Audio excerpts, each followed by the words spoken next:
Welcome to episode 16 of season 5 of Whole Lot of Wolves. I'm Joshua Buckley, and that is the music again. And my co-host, Mr. Paul LePage. How's it going? On the decks, going okay, just about.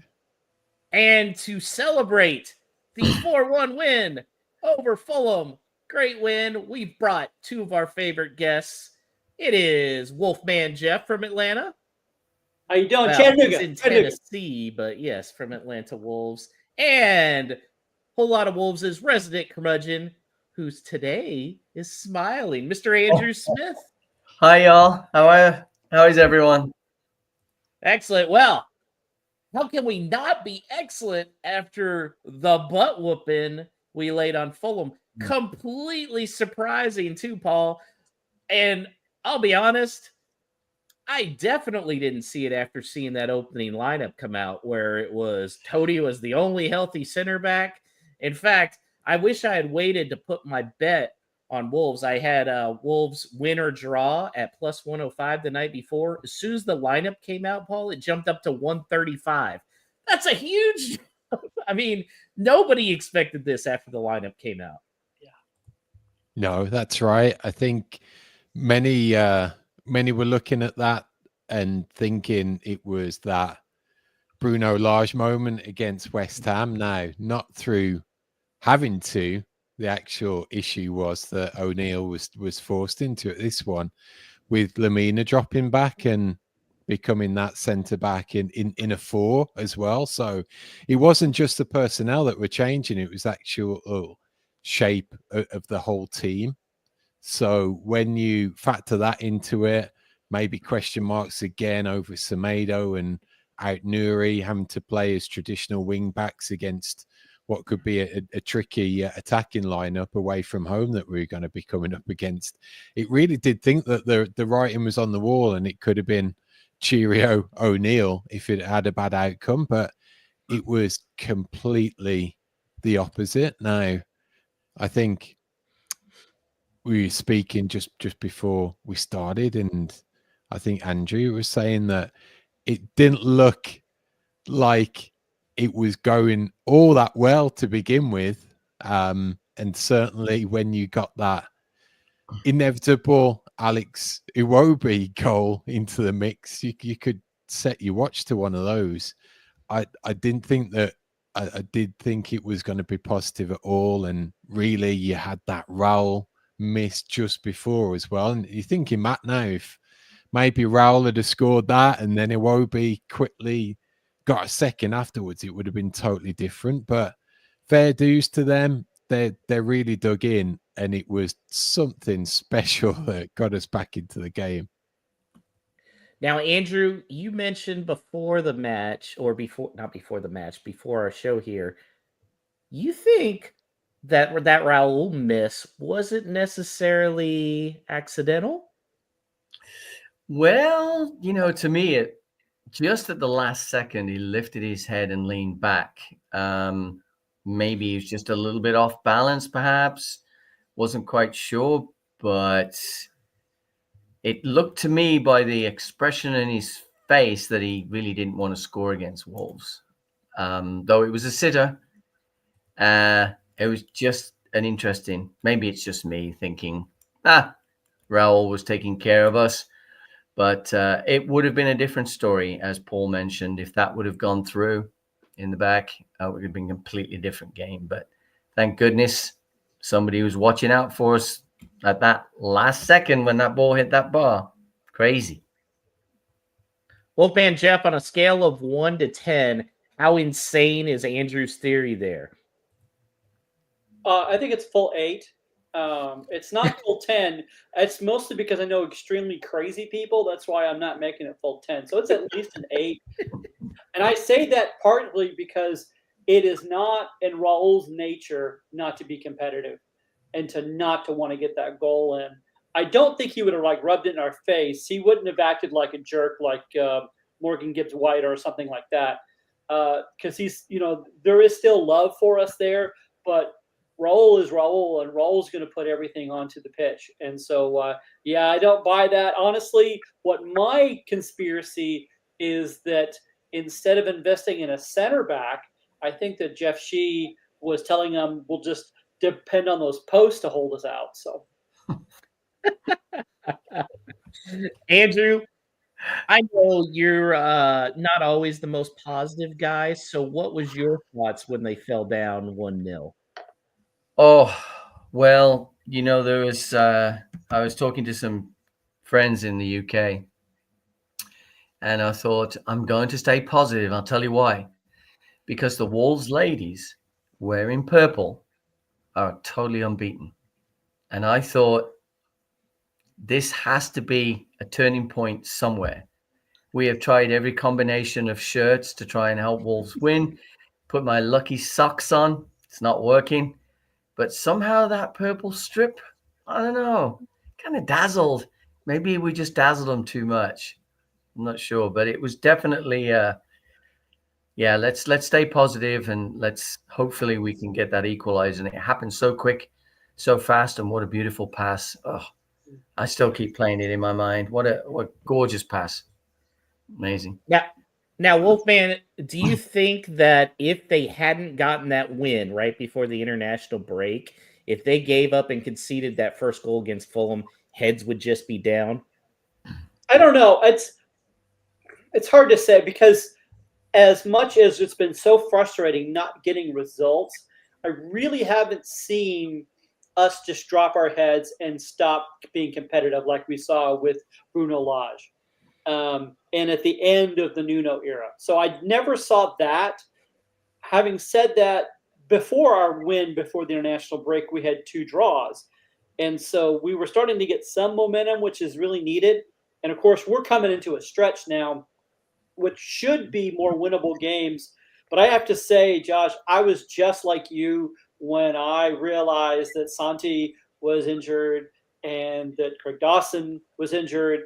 And we are so thin at the center back. And I'm a very positive person, kind of cheery, almost to an annoying You're level. the anti-Andrew. Yeah, but I am really frustrated. I'm very angry at Wolves for the position they've left us in center back.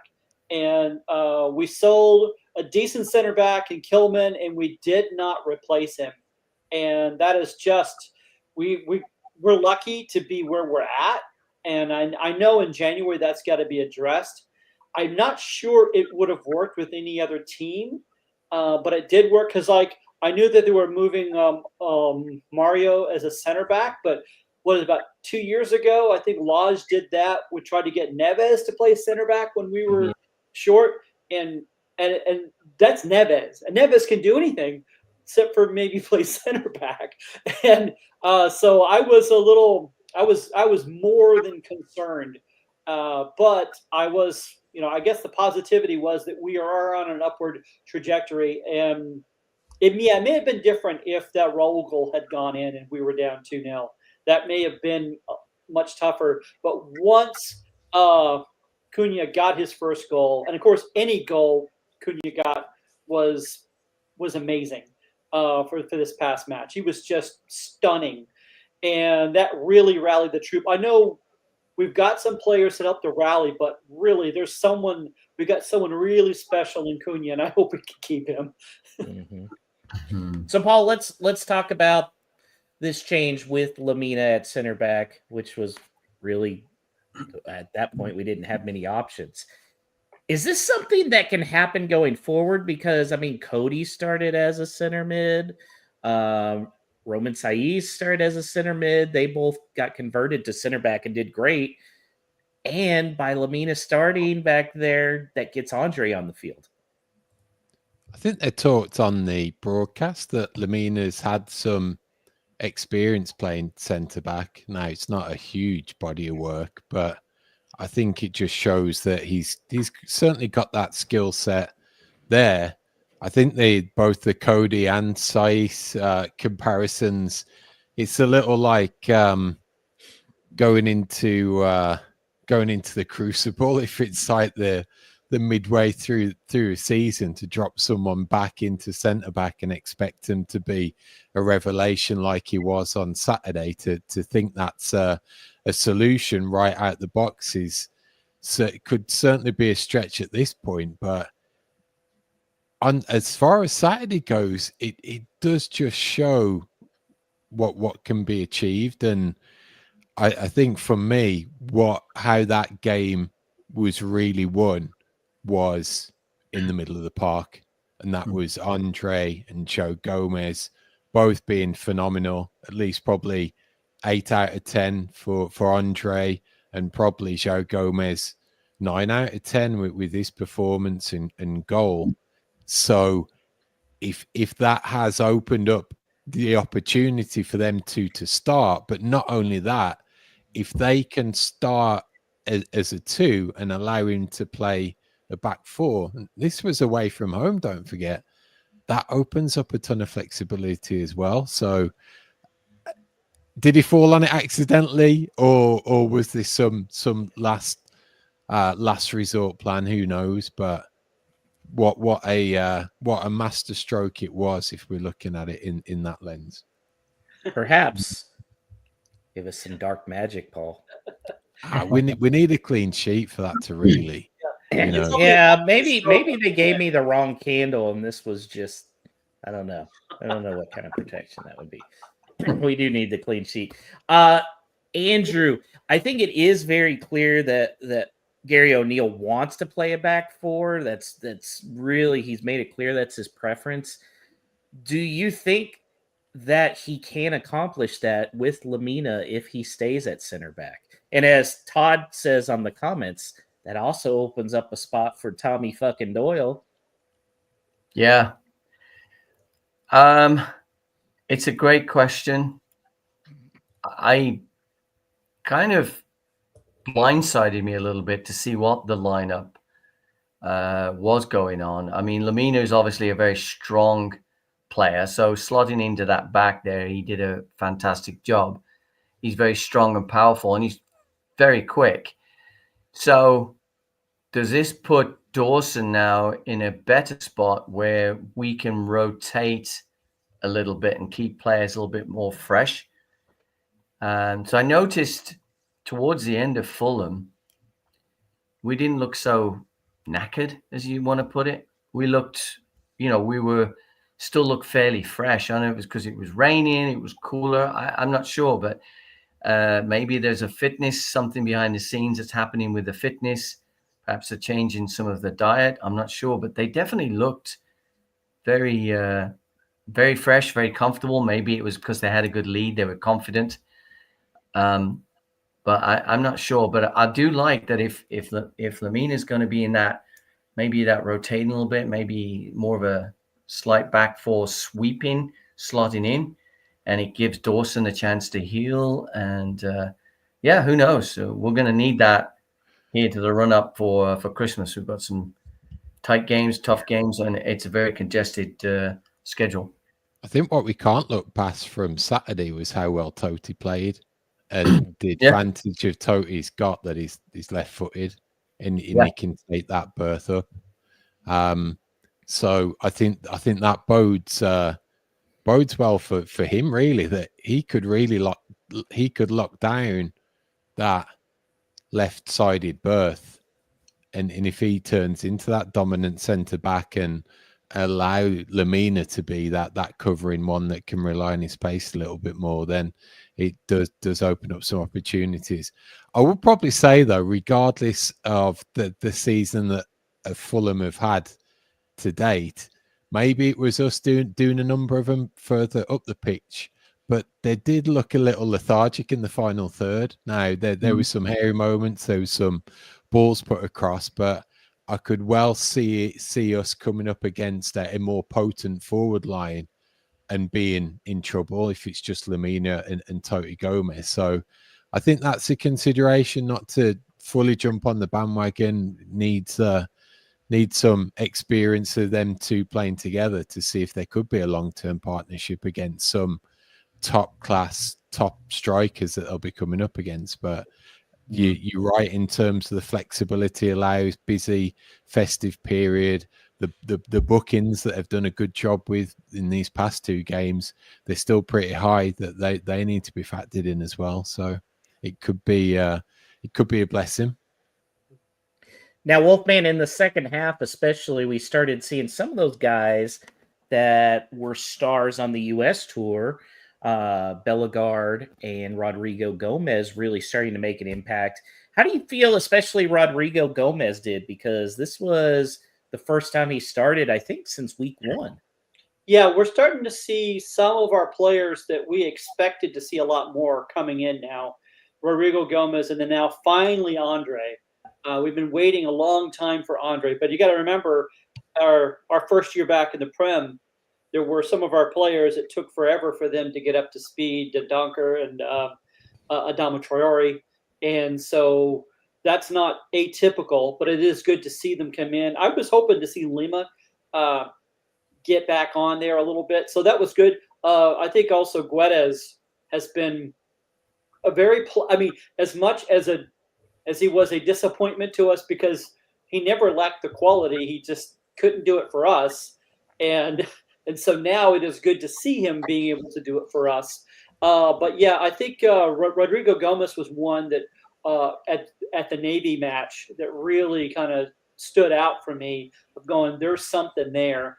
And so yeah, there's that. I think we've been working on that momentum, and so things are coming together. But still, at the same time, we're still a small side, so we are the momentum's on our side, and we could really go for a run, or we could get more injuries and head towards catastrophe at any second. So it's the weird thing you talk about the energy is I felt like the substitutions that were made were only just because we had it in the bag and we got to rotate some of these other players in. I don't felt that any of the subs had to happen, and so that was really good. That's been one of the things I've been frustrated for this year for Gary O'Neill compared to last year, is his subs have been sometimes very puzzling, and that's been very frustrating. It's hard to gauge this one because he didn't really have to make any subs, and so when you talk about having Lemina as a possibility to slot down, I like that idea. Like, try to start with a back four and then have a Lemina move in if needed, and you've already got him on the pitch. Years ago, when you had a Dendaka and you used to have Romain Saiz, you had these players who could easily slot from defensive mid to center back at a moment's notice, and kind of missing them there. So it's really, I think that's an area we have to address. I can't say enough in January. We've got to get not one, but two solid center backs. We have that. I think we've got all the pieces in place. So, Paul, let's talk about these other goals. Cunha, again, not only did he have the great goal in the first half, he assisted on João Gomez's goal, the second goal, and then another beaut for his third goal. Can you think what's the last Wolves player that you can remember that has been on this kind of a run that Cunha is right now? I don't think there has been. And I say that in just his overall contributions, but the actual goals that he's scoring, like these past two victories, all his goals could be genuine contenders for goals of the month, that maybe goals of the season even. He's got absolutely everything in his locker. He's got shots from distance. He's got amazing close control and the ability to finish in the box. He's creative. He takes corners. You watch him one of these next two games pop up and get a 25-yarder free kick, and it will be like Neves' return. It'll be one of those. So the man can't do anything wrong. I think he's maybe I've got the old gold tinted specs on, but if he's not the most informed player in the whole league at the moment, there's only one or maybe two that are doing better than Cunha right now. I think the only one I think that comes to mind would be close was Jota before we sold him to Liverpool, and I still would give the nod to Cunha right now as far as for being that consistent spark. So that was. But I hope that, by saying that, I hope that doesn't mean we're gonna. Hopefully, we're gonna be able to keep Cunha but I wouldn't be surprised if people are going to be asking. Yeah, and I'd like to, if you don't mind, I'd like to elaborate on what Jeff just said about keeping Cunha. That's an important point there, because with teams like Manchester City that we've never seen before drop 5 games in a row, including cups, they just go and buy who they want. I get concerned that hopefully our management, we know who we're talking about, and someone comes in like a Man City or someone else and drops 100 million in January and we let him go. That's the big concern I have at the moment. Yeah, Paul, what would be the price tag for Cunha for you to even... I mean, I would think January he's safe just because of the fact that we would probably get relegated without him. But what do you think the price tag is going to be for Wolves to think about getting rid of him? Like right now, in this current vein of form, he's easily doubled his acquisition. So that probably puts us in the triple digit millions, like 100 million easily. If he keeps up this goal scoring again from a team that's we're scoring goals, but we're still in the bottom, but he's showing he can do it. I think it'd be a massive amount in January. Like it'd have to be like a ridiculous amount that they put on him, and I can't see it based on that. And I just think, I don't know, like personality wise, I think a little like Raul coming in. That again, he's had that experience overseas. It's not gone well for him. He's come in. It's took him a little time, but now he's so much reaping the rewards. He's the star man. This will bring him back into the international fold, no doubts about it. Next Brazil squad, he should be in there. He's playing regularly and he's scoring. And just personality wise, you think that that's what he's going to thrive on, rather than take the risk of going to a bigger team, maybe jeopardizing your minutes somewhat. The only thing there is when it comes to Champions League opportunities and the more chance you have got to start, not only in the league, but those games midweek as well. So that would be the only thing. But I think he's on a good thing and he's going to ride the wave as much as possible. Yeah, I think as well. I think the Raul comparison is good, that some guys don't necessarily want to make a move to London or to a big team. Like they really enjoy it. And as long as we can fairly compensate Cunha for the type of player he is, I don't think he's going to be one that's banging on the door wanting to leave even this summer. I think he's going to be, as long as we're up in the Premier League, I think he's having a good time. I think he enjoys Wolverhampton.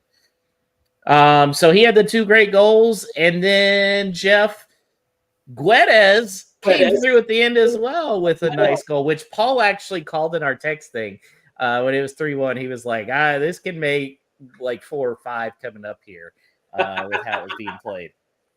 Well, I remember. Yeah, I think didn't Guedes score when we were playing Crystal Palace at Navy? Was that who scored? No, who scored that goal? Maybe it was one of the other matches. I think he scored in the States. Yeah, maybe it was good. And we were still like sure going like, is it good to have him back? Shouldn't he be sold or on loan? And he's really it's really nice to see that he's doing well, and he seems to be much happier now because before he was certainly not happy to be here, and that makes a huge difference. Of course, it doesn't hurt to have Ruben Neves around us as he was a couple of weeks ago at Wolves to cheer us on and talk about why I think what Paul was talking about. Some people don't want to go to, and I think he's an example of how you keep a player of that quality is by not just the club, but the club's massive, but to have the community really show that love and support. And so yeah, it was great to hear him sing the tequila song with Cunha, because the 3 of us were out in the streets in Nashville last year doing the same thing. So I felt a little more That's connected. right. It's a lot of fun. And putting a bow on this game, how cool was it to hear Wolves fans singing to Raul as he walked off the pitch, Paul? It touched everything then. Like, selfishly, to have him start against us and not score was a huge benefit. So for him to go off and have that ovation, because just, I think he'll really know, and not that he didn't, but just how much he's adored. No, he got that farewell from when he left, but that takes a lot, and it's a special player that makes that away support really show it. You know that you've got to be. That was reserved for one or two, maybe three players to get something like that. But I think really it just goes not only that, but it goes to show how supportive the away fans were on Saturday as well. In general, that they were by far the loudest when it was coming across over the TV and just taking into the lead. And from that point forward, it was just all Wolf songs, all Cunha songs, then Raul going off, and even still Traore coming on and not doing the damage that everyone thought he was going to do as well. And he was kept relatively quiet. So you probably couldn't have written a better script as far as Saturday went. Yeah, I think this was definitely a match where this felt like this is why you're a Wolves fan.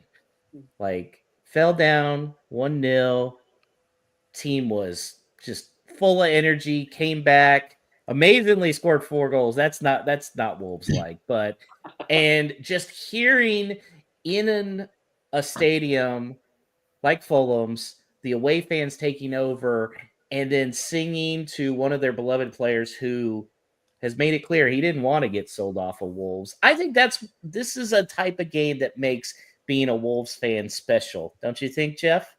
Or Yeah. Paul? Or which one? Jeff. Yeah, one thing that came to mind when they were singing the Si Senor was the very disappointing and maybe even disrespectful send off that didn't happen for Raul. And I think that was really, I kind of came back, and I'm wondering if that was in the back of some of the Wolves supporters' heads. One, the admiration, because he's always going to be a beloved. He's a legend in Wolverhampton, but at the same time, I don't think he got to play his final game, and so he didn't get that time out on the pitch for the last match. And so I'm kind of wondering if that's partial of like this is more of a proper send off to him. What Saturday reminded me of, and I know it's a fraction, it's a fraction of what we need to do, even as far as this season goes. But for that 90 minutes and basking of the glow of being out of the bottom three all weekend, riding on that high, it was like the Wolves of old. Mm-hmm. Counter-attacking, packed a punch. If you were a new fan turning into that game on Saturday, seeing the performance that Cunha put in, you'd have been astonished, and that would have been your team, like plucky underdog away from home, struggling with numbers, and they go and do that. That's what fandom. That's what turns like the armchair fans into raving fans. So that gave me some positives. Now, how much was that just down to the players on the pitch, or was it just circumstances that dictated what happens? Who knows? But just, it was nice to have that enjoyment for a game this season of having something that you can really attach yourself to. Completely agree. Well, guys, Thanksgiving is this week. So obviously Jeff and I are Americans, so we Thanksgiving's a staple for us. I want to hear from Paul and Andrew real quick. Like, Andrew, what do the British think of Thanksgiving? Well, we were the persecuted versions, right? So we escaped from everywhere to come to the States. So yeah, I mean, it's nice to be part of the history. First moving to America and realizing what it meant to America to have people stuff themselves till they just cannot eat anymore, and their bellies are about to explode, and their belts are unhinged two notches. But yeah, for me, it's a fantastic day, and I'm glad to be here and experience it. To be frank, Paul, when you were in England, did the concept of Thanksgiving just seem weird to you? Yeah, totally passed me by. I think my only slight any recollection of it was like wrestling induced, if there was like a pay-per-view or some Thanksgiving theme. So had nothing what to do for like whatever. And even more alien was Black Friday. It's like, what the heck is that? And now that's gone global as well. Like even England jump on the bandwagon of Black Friday now. They haven't even got a Thanksgiving after it. So yeah, all that was pretty crazy. But I just made the most of that opportunity to overindulge and have 2 Christmas dinners within the space of the month and see how many tamales I can have in one day and also how many naps I can fit in. yeah. That's right. Because for those that don't know, Paul's wife is Hispanic, and so I can imagine the tamales are spot on over there. That'd be great. Jeff, it feels like the Brits look at Thanksgiving like we look at Boxing Day. Like, what the hell is that day? Well, there's I gotta say Thanksgiving is about as American as it could get, especially it's about gluttony. But it really is, ultimately, it is about giving thanks for the things you had. And I think Paul or Andrew talked about the fact that we're a country of misfits who got kicked out of better regarded countries. And we all kind of met up here, and it's a place to start over. And so that's good. I lived in Canada for about 10 years. And so their version of Thanksgiving is very similar, but it's also not quite the same. Of course, it's a month earlier. So it is, yeah, it's kind of different to seeing that. Of course, there they had Boxing Day, and I think Boxing Day is genius. And to me, Boxing Day is what I think Black Friday should be, which is a day of recovery, where Black Friday has just gotten to be, it's a different type of decadence rather than gluttony by food. It can bring out your worst, and all of a sudden, for one day, everyone's a Florida man.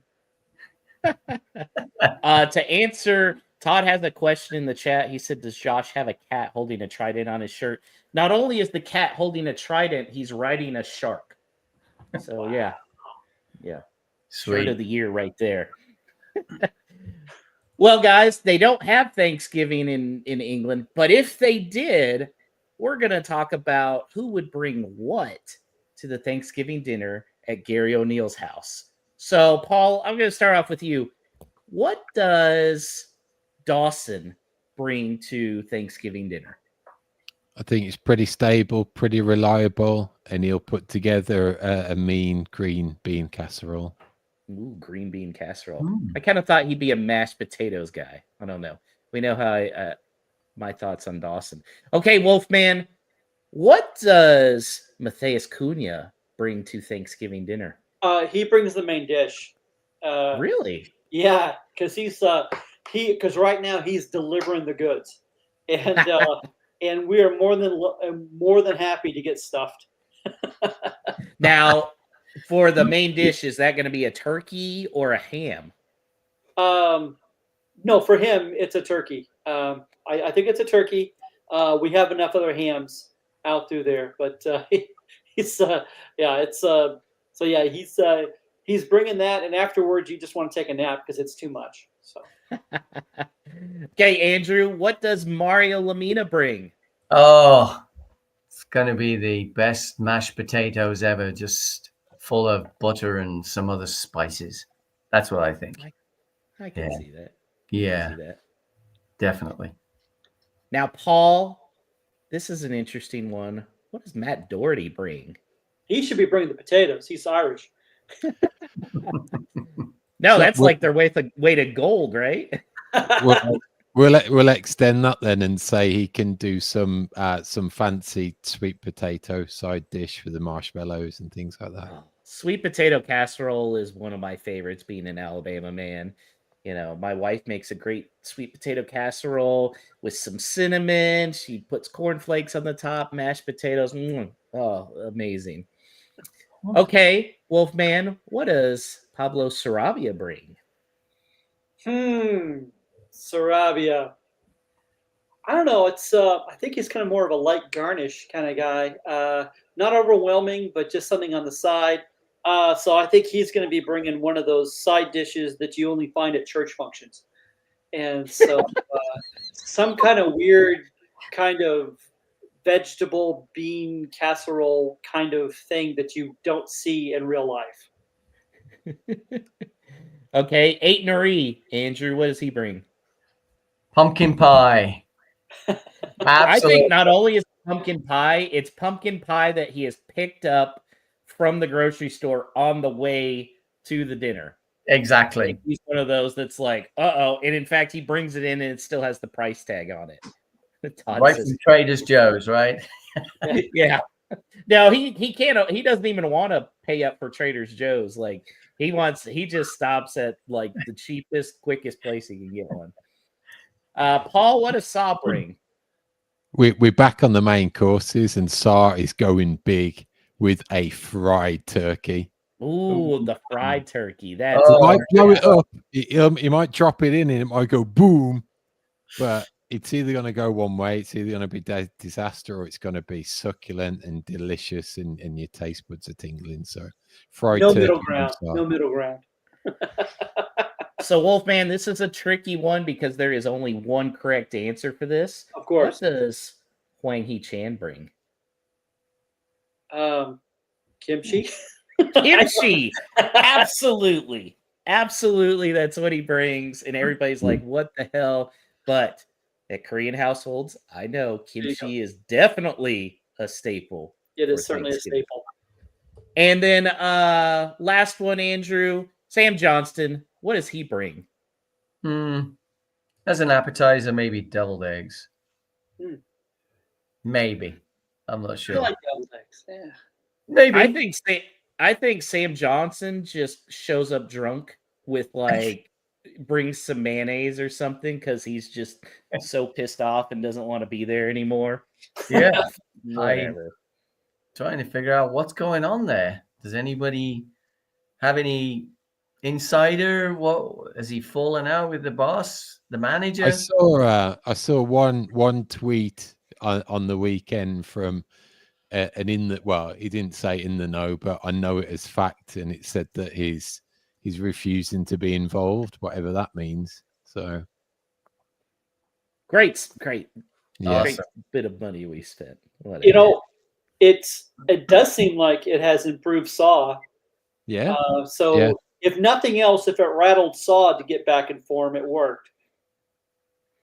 So and finally, Paul, is Jeff Shee even invited? That's a really good one. I'm still spiteful, so I'll say no. Yeah, I think not as well.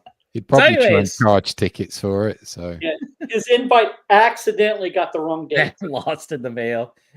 And then somebody sent him a text that said, "Don't be sad, mate." All right, so that's what the guys would have at Thanksgiving. Now let's talk after Thanksgiving. We have a match on Saturday. It's at 10 a.m. Eastern, 9 Central, and it is against Bournemouth, Gary O'Neill's old team. They're coming off a 2-1 home defeat over the weekend, and they've had some big money signings there with Solanke going, Paul.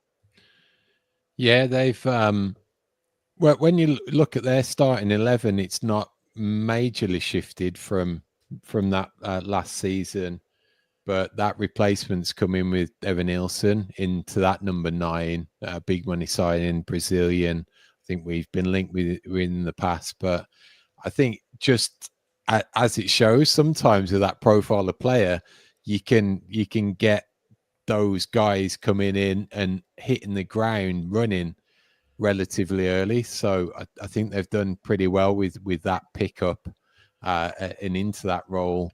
Semenyo has probably been their star boy so far this season as well, getting a lot of plaudits, a lot of admirers. I think similar formation we could be coming up against for like a 4-2-3-1. Whether that will differ a great ton away from home, I'm not sure.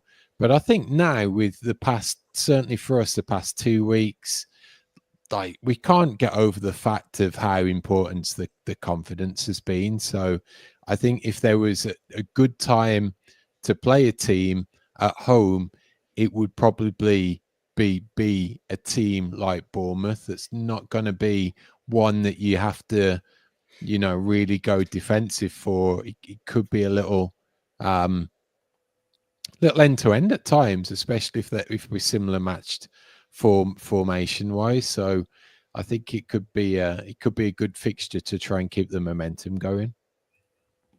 Andrew, where does Mario Lemina start on Saturday?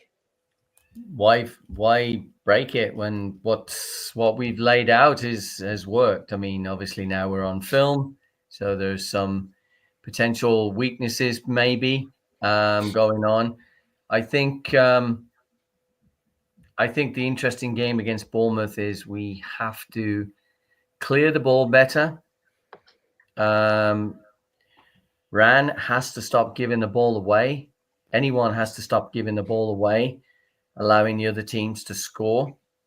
That has to be instilled into the players' heads. We cannot just sit back and try and get fancy and then lose it. From a score prediction, I think I agree with Paul. I think it's going to be a very fast, exciting game. A lot of pulling, pushing both sides. I wouldn't be surprised if you see this one going potentially 3-2 to Wolves. I think it'll be a high-scoring game for some reason. I didn't ask for your prediction yet, Andrew. Oh, but I just wanted to throw it in there. Yeah, you asked me who was going to bring deviled eggs, so why not, right? All right, I'll ask for your prediction then. What's your prediction? 3-2 Wolves? Is that what you're going with? 3-2. 3-2 Wolves. By the way, nobody got points last week because we are all Debbie Downers, and then Wolves won 4-0. We're 4-1. That's crazy. Wolfman, what you got? Well, I think the thing we've got going in our advantage is that lately it looks like Bournemouth can only beat the top sides.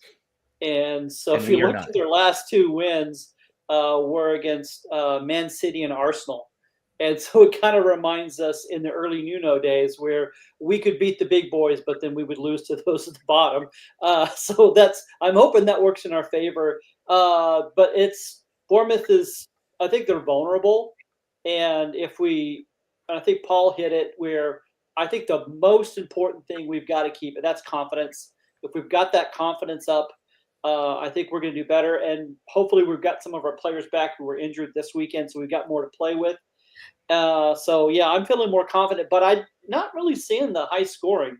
I think it will be tight, and it might be a bit chippy. And so I'm going to go with 1-2 Wolves win because it's away. No, this one's at home. Oh, never mind. 2-1. Yeah. I looked at it wrong. Sorry. Yeah. Danny, football too much. Sorry. Danny is predicting a 1-1 draw in this one, while Alex is predicting a 2-1 Wolves win. Paul, what do you got? I've got a 2-2 draw for this one. 2-2 draw. Okay, interesting. I'm going to be a little more positive here. In fact, I'm going to be so positive. The fiery wall of protection will finally get a clean sheet. 2-0 Wolves. And then there's another match next week on Wednesday. It is going to be at 2:30 Eastern, 1:30 Central. So make sure and plan that work meeting or work lunch, whatever you need. And Everton's kind of a weird team. You know, they're down there with us, but who knows? They always seem to get points deducted because they don't pay attention to the rules. Paul, what are you thinking about this one? This one's a tricky one for me, just based on the fact that we've got a really good record of going to Goodson in past years. I think kind of shape wise as well. If we're sticking with that 4-2-3-1, then they'll be pretty much the same as well. So I could see on this one two relatively evenly matched teams. I think out the two fixtures, this could actually be a little bit of a stinker, and we could both cancel each other out, and it could be a pretty crap game for the neutral. So based on all of that, I'm going to light up your fiery candle of clean sheet prediction and go Everton 0, Wolves 1. Ooh, okay. Interesting. Andrew, what are you thinking of that one? I think Paul's got a good point, but there's something about Everton. They seem to play us well. We've had some good success against them, but from a score prediction, I'm actually going to go 1-1 for this one. I think this they'll be up for this game. We will be too, but yeah, I don't know. Looking at the history, I have a feeling they might play us off the park at times. If we can keep them to that one goal, I'd be happy. But I'll go 1-1. 1-1. That's the Andrew Smith I've grown to love right there. That's the one that God says, where have I gone? Where have I gone missing? Jeff, what you got? I'm being more positive here, and I think this is the match where we're going to get our clean sheet. I'm 0-2, and part of it is the fact I think that Everton right now, it's a pretty good time to play them. They're really struggling to get goals. They've not had a goal in the past 3 matches. And I'm also banking on that the Black Cat will return and disrupt things and totally throw Everton off. And we won't be freaked out by it. We'll embrace the chaos, and we'll knock in 2 goals. Danny has 3-0 Wolves win, and Alex has a 1-1 draw. Paul, is this our last trip to Goodson Park? It will be, yeah. They move to the new stadium next season. Okay. So that'll be interesting. Do you have any, just real quick, any great memories? What's your favorite? Nothing? No, went there in my last trip was in the Premier League with Mick, and I think it was a 3-0 loss, and we're awful. So yeah, good riddance to Goodison. I'm kind of with you, Paul. I think this is going to be a little slog of a match. Andrew, I think you got it right this time. I think 1-1 draw sounds about right, but I think this is going to be one of those where a draw feels like a draw, but it will end up positive because Wolves will fall down 1-0 and then end up scoring. Exactly.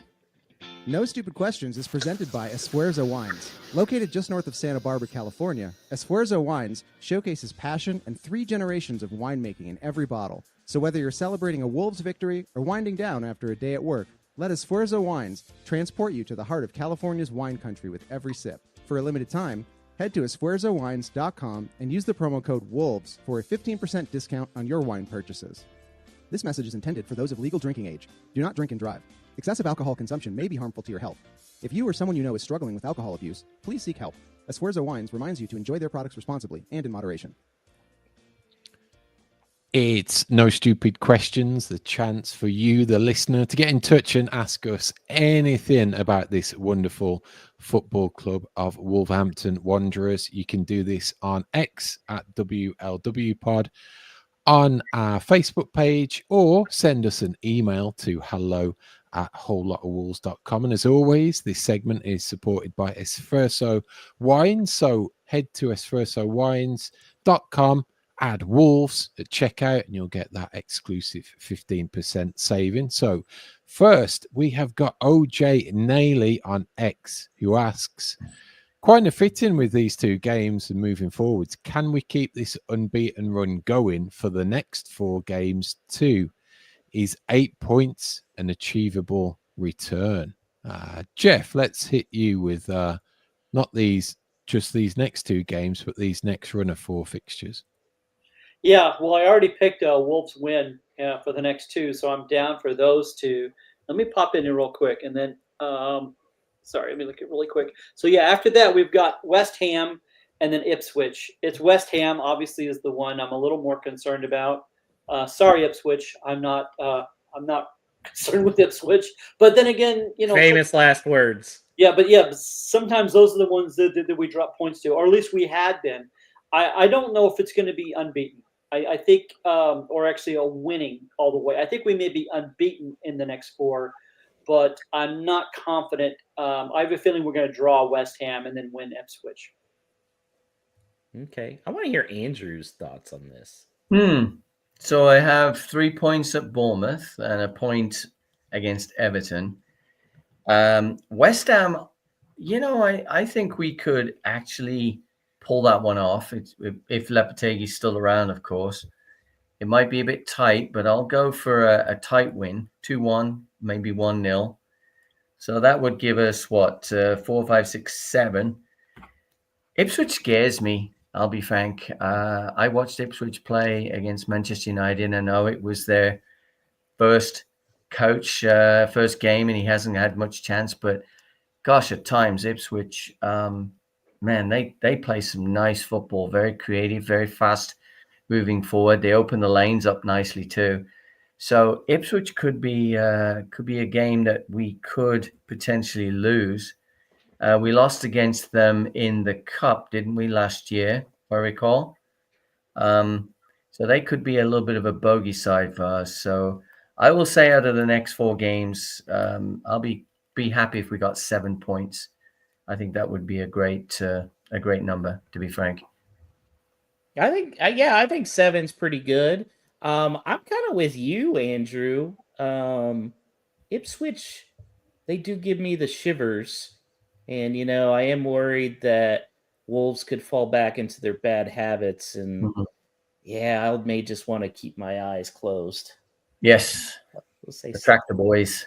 Yeah, give us some hassle for sure.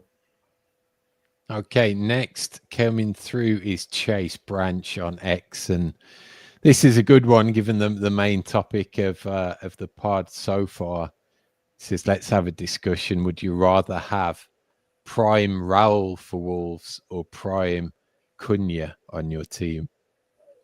This is one of the best questions we've got because it is so hard to answer. I don't know. Like, I want to say Cunha, but I'm worried that's recency bias because of how much Raul did. But Cunha's doing a lot more than just scoring goals here. I mean, the team is feeding off of all his energy. So I guess I say Cunha. What do you think, Andrew? I'm agreeing. I think Cunha, that second goal that he scored, the expression on his face, the way he was looking at the crowd. I mean, it was like a little kid looking at a Christmas tree. He was just so happy and thrilled that, I mean, not just to score, but just to feel it in the team. And I think Josh is right. I think the energy is just building around him, and it just feeds nicely to the team. I mean, we've had some awful losses. Our season has been really par, right, for the start. But maybe he's coming into his own. Maybe he's got this so lit up enthusiasm. It's wonderful to see. So yes, I'm going to say Cunha too. Jeff, clean sweep. All right, so you all know that Raul's my favorite Wolf player. He's my favorite Wolf, but I think Cunha is just getting started. I think Cunha is not prime Cunha yet. I think he's still working up towards it. So I got to go with Cunha. That's crazy. I would have never thought I that know. coming into I this know. season. I feel dirty saying that. So I think, personally, right now, it's just what Raul did, and like the European highlights for me, and the really big games is just what tips him over the edge at the moment. But I will say, I'm not sure if we'll ever see it in an old gold and black jersey, but I do definitely think Cunha's ceiling is higher. And if we were ever able to kick on with him and have him in the same situation, same big games, same matches as Raul, I think you could see another level to Cunha, even beyond what Raul did. Okay, so last on the No Stupid Questions this week, it is Drew Freakin on X. And he said, will Lamina at centre-back mean that Fosun will have an excuse not to spend in that position come January?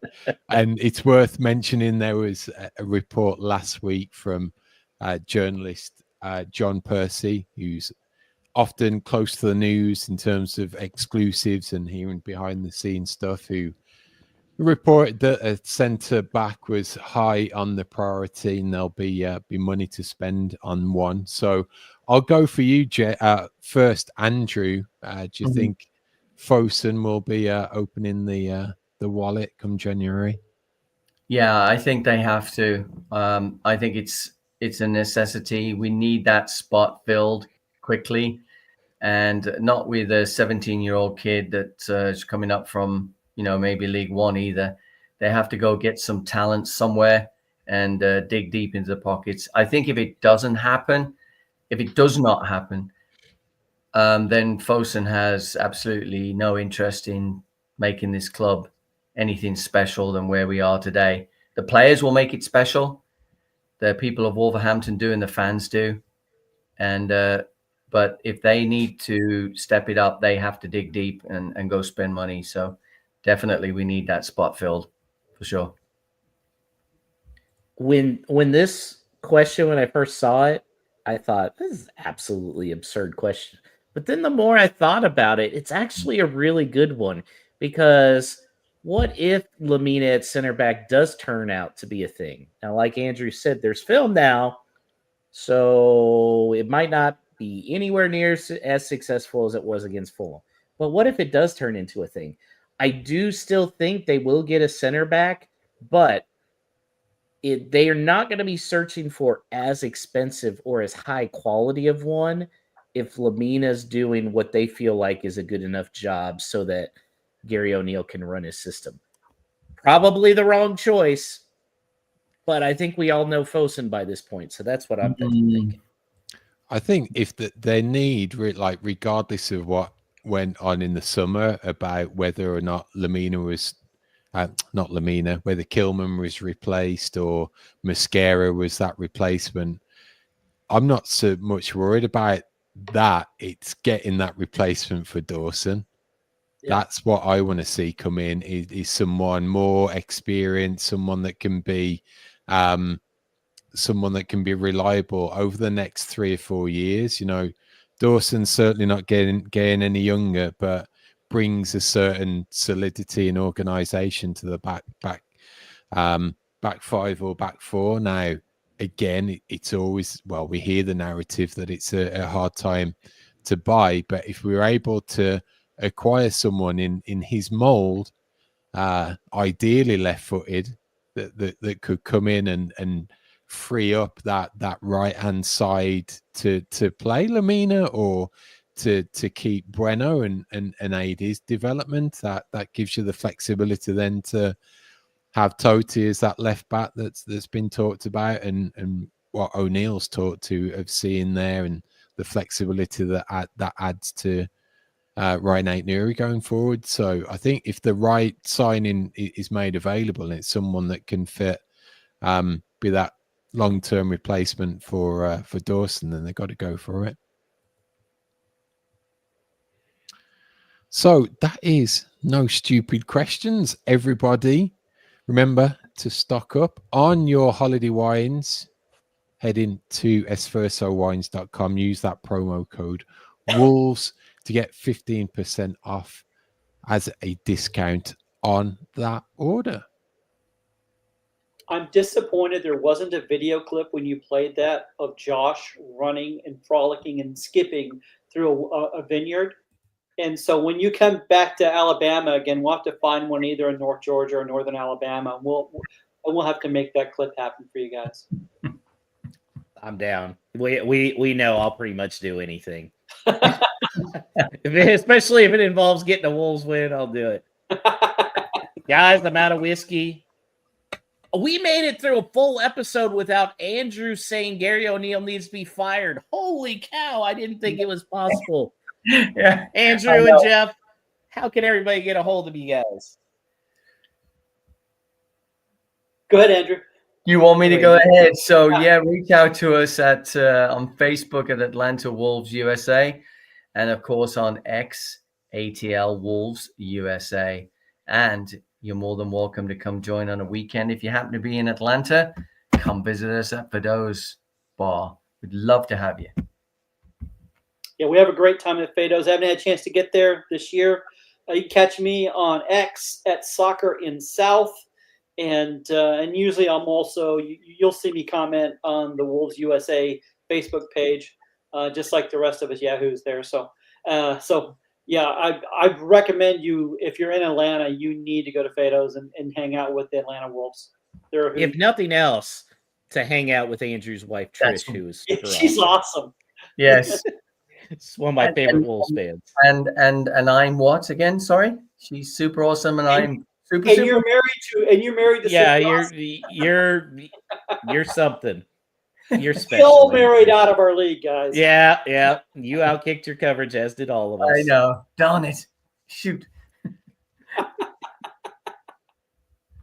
On our team, it is thanks to Danny on the socials, Alex producing, and to you, the listener, because this show exists for you. It's great to have you involved. If you are listening and you've yet to check us out on YouTube, please head over and subscribe to our channel. We are live doing this each week if you wish to take part in person as well. And also, reviews help us massively when it comes to boosting our awareness. So give us a thumbs up or a 5-star or whatever you can do on your platform of choice. So based on those two fixtures, we're going to be back live next Wednesday night. That will be after the Everton game. So a very quick turnaround to speak about that. And we'll go ahead and preview that upcoming West Ham game, which will be the following Monday. That will be December the 9th. So this week, and as you gather around the table on Thanksgiving, you can dampen all of those possible family arguments by simply standing up, proclaiming to all, up the mighty Wolves.